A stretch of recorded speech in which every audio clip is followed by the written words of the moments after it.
নমস্কার বন্ধুরা, আবারও একটা নতুন রেসিপি নিয়ে আপনাদের সামনে চলে এলাম।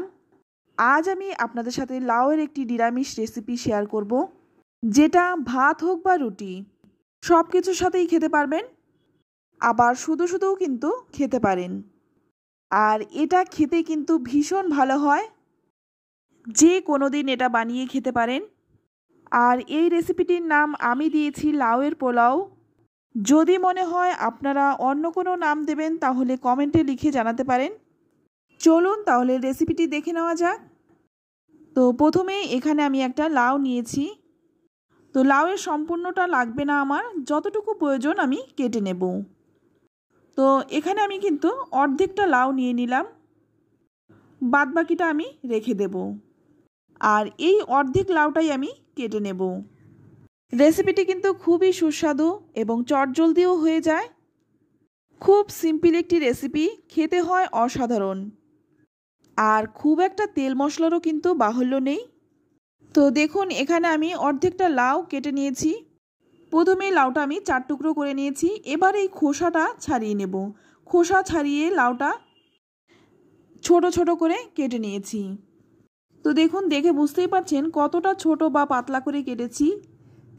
আমি কিন্তু লাউটা ছোট ছোট করে কেটেছি, আপনারা চাইলে কিন্তু একটু বড় বড় করে ডুমো ডুমো করেও কিন্তু কেটে নিতে পারেন।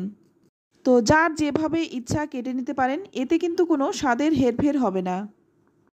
এবার আমি একটা ছোট বাটি নিয়েছি, আর এবার এর মধ্যে দিয়ে দিচ্ছি 3 চামচ গোবিন্দভোগ চাল।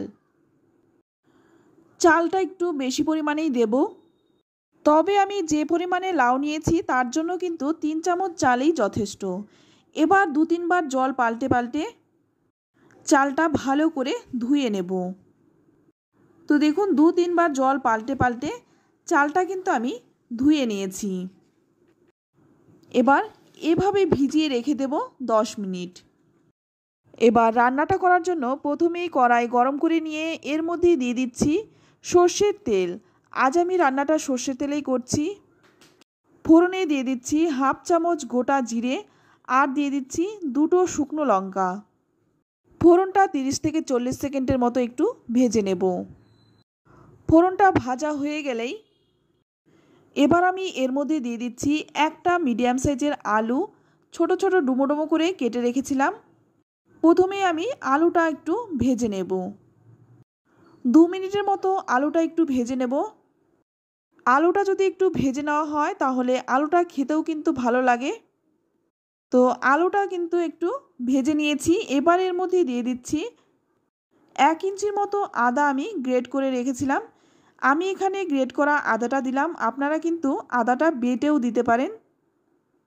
আদাটা ভেজে নেব যতক্ষণ না আদার কাঁচা গন্ধ চলে যাচ্ছে। তো আদাটা কিন্তু ভাজা হয়ে গেছে। এবার যে ভিজিয়ে রেখেছিলাম গোবিন্দভোগ চালটা, সেটা দিয়ে দেব। এই গোবিন্দভোগ চালটা দিয়েও কিন্তু ভালো করে একটু ভেজে নেব। যেমন আমরা পোলাও রান্না করার সময় চালটা ভেজে নেই, ঠিক তেমনভাবেই কিন্তু চালটা ভেজে নিতে হবে। এতে করে চালটা গোটা গোটা থাকবে আর খেতেও কিন্তু ভালো লাগবে। তো আমি কিন্তু রান্নাটা সর্ষের তেলে করেছি, আপনারা চাইলে কিন্তু সাদা তেলেও করতে পারেন, তবে সর্ষের তেলে করলে আমার কাছে মনে হয় বেশি ভালো হয়। এবার এর মধ্যে দিয়ে দিচ্ছি কেটে রাখা লাউ। এবার চালের সাথে খুব ভালো করে লাউটা মিশিয়ে নেব। এটা মেশাতে মেশাতে আমি এখানে একটা সিম্পল একটা মশলা বানিয়ে নেব।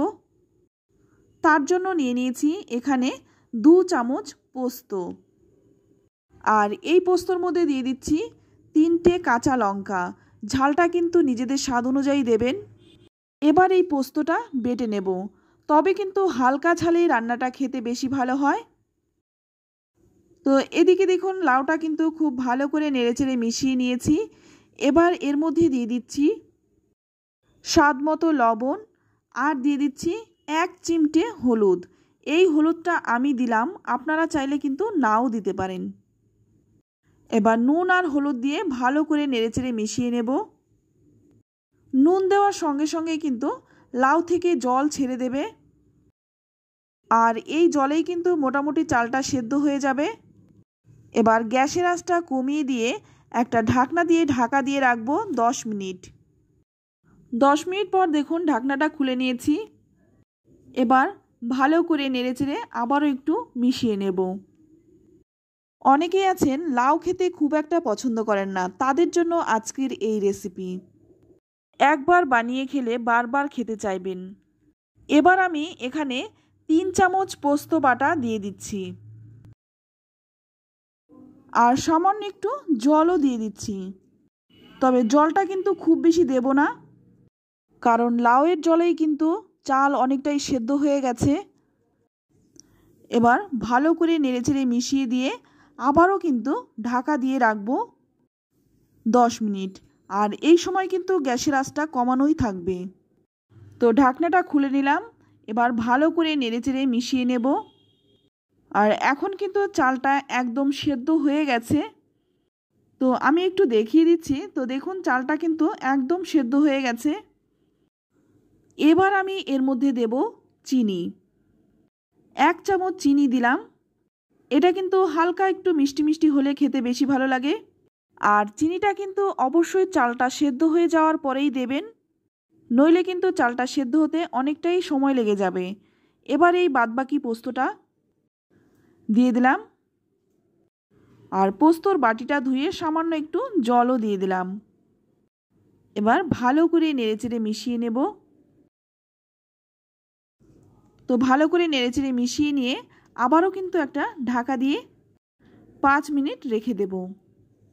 5 মিনিট পর ঢাকনাটা খুলে নিলাম। আর এখন কিন্তু রান্নাটা একদম হয়ে গেছে। তো আমি এখানে কিন্তু কোনো রকম ঘি গরম মশলা দিইনি, কারণ এখানে আমি পোস্ত দিয়েছি। এবার ভালো করে নেড়েচেড়ে মিশিয়ে নিয়ে নামিয়ে নিচ্ছি। তো দেখুন তৈরি হয়ে গেল একদম দারুণ টেস্টি লাউয়ের পোলাও। একবার রান্নাটা করে খান, তারপর কমেন্টে লিখে জানান খেয়ে আপনাদের কেমন লাগলো। আর যাকেই এই রান্নাটা করে খাওয়াবেন সেই বলবে কিভাবে করেছেন, কি দিয়ে করেছেন, আর একদিন কিন্তু খাওয়াতে হবে। তো বন্ধুরা, রেসিপিটি ভালো লাগলে লাইক শেয়ার কমেন্ট করতে একদম ভুলবেন না। আর আপনি যদি আমার চ্যানেলে নতুন হয়ে থাকেন, চ্যানেলটা সাবস্ক্রাইব করে নেওয়ার অনুরোধ রইল। আজ এই পর্যন্ত, সকলেই ভালো থাকবেন। ধন্যবাদ।